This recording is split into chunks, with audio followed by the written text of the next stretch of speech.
இரக்கத்தை நினைத்தவன் பொன்னை இழந்தான். இங்கு எல்லோர்க்கும் நல்லவன் தன்னை இழந்தான்.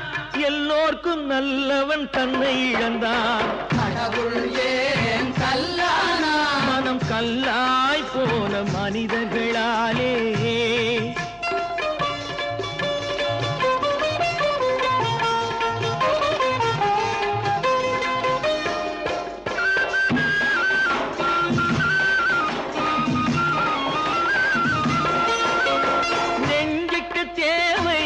சாட்சி அது நீதி தேவனில் அரசாட்சி.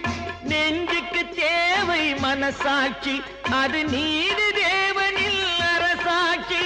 அத்தனை உண்மைக்கும் அவன் சாட்சி. அத்தனை உண்மைக்கும் அவன் சாட்சி. மக்கள் அரங்கத்தில் வராது அவன் சாட்சி.